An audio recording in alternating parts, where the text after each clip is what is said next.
शिरोळ तालुक्यातील शेतकरी वर्ग सध्या आडसाली ऊसाची लागण करण्यात व्यस्त दिसतोय. साधारणपणे जून, जुलै, ऑगस्टमध्ये केली जाणारी लागण ही आडसाली लागण म्हटली जाते. तर सप्टेंबर, ऑक्टोबरमध्ये केली जाणारी लागण ही पूर्व हंगामी म्हटली जाते. मात्र यावर्षी मान्सूनपूर्व पावसानं पूर्णतः मारलेली दडी, कृष्णा पंचगंगा नदीनं गाठलेलं तळ, धरणातही पाण्याचा पुरेसा साठा नसल्यामुळं पाटबंधारे विभागाकडून लागू करण्यात आलेली उपसाबंदी, मान्सूनचं लाभलेलं आगमन या सर्व कारणांमुळे बहुतांशी शेतकऱ्यांनी आपलं शेतशिवार रिकामंच ठेवलं होतं. तसेच हवे तसे ऊस बियाणे न मिळाल्यामुळेही बहुतांश शेतकरी वर्ग ऊस लावण करण्याचा थांबला होता.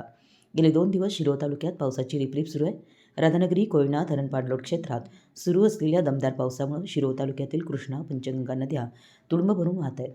यामुळे उपसाबंदी नाही, पावसामुळे लागणीयोग्य घात आली आहे.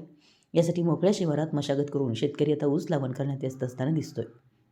या लागणीसाठी त्याला चांगल्या प्रतीचा, चांगल्या जातीचा ऊस बियाणांची आवश्यकता आहे. काही शेतकरी रोपवाटिकेतील ऊसाची रोपं घेऊन लागण करत आहेत, तर काही शेतकरी ऊसाच्या कांडीनं लागण करत आहेत. असे ऊस बियाणे काही शेतकरी मोळीच्या प्रमाणात तर काही टनावर खरेदी करतात. ऊस बियाणांसाठी साधारण 10 ते 12 ऊसाच्या एका मोळीला 100 रुपये दर आहे. याप्रमाणे एकरी ऊस लागण करण्यासाठी साधारणपणे 55 ते 60 मोळ्या लागतात. तर टनावर खरेदी करणाऱ्या शेतकऱ्यांना लावण करण्यासाठी एकरी 1.5 टन ऊस लागतो. रोपवाटिकेमध्ये एक ऊस रोप 2 रुपयाला आहे. व्हरायटीनुसार ऊस रोपांचा दर कमी जास्त आहे. रोप लावण करणाऱ्या शेतकऱ्यांना साधारण एकरी 5 ते 6 हजार ऊस रोपं लागतात. हे प्रमाण सरीमधील रुंदी व 2 कांडी पेरण्यामधील अंतर यानुसार कमी जास्त होऊ शकतं.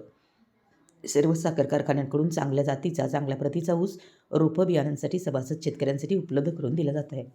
तसेच ऊस रोप लावण केलेल्या शेतकऱ्यांची ऊस नोंद कारखाना 1 महिना अगोदरची तारीख टाकून घेते. कांडीने ऊस लावण केलेल्या शेतकऱ्यांना सेंद्रिय रासायनिक खतांचा मात्रा द्यावा लागतो. तर ऊस रोपे लावण केलेल्या शेतकऱ्यांना थोड्या अवधीनंतर आळवणी, फवारणी करावी लागते, जेणेकरून ऊस बियाला ऊब मिळून त्याची लवकर उगवण व्हावी. कांडीने ऊस लावण करण्यासाठी मजूर वर्ग एकरी 4,000 रुपये खंडित मजुरी घेत आहेत. तर ऊस रोपे लावण्यासाठी एका रोपाला 50 पैसे दर आकारत आहेत. पाऊस, पाणी, ऊस बियाणं आदी कारणांमुळे बहुतांश शेतकऱ्यांच्या ऊस लावणी खोळंबल्या होत्या. त्या ऊस लावणी करण्यासाठी शिरोळ तालुक्यातील शेतकरी वर्ग आता सरसावला आहे. मराठी एस न्यूजसाठी गौरव अडहून, अनिल जासू.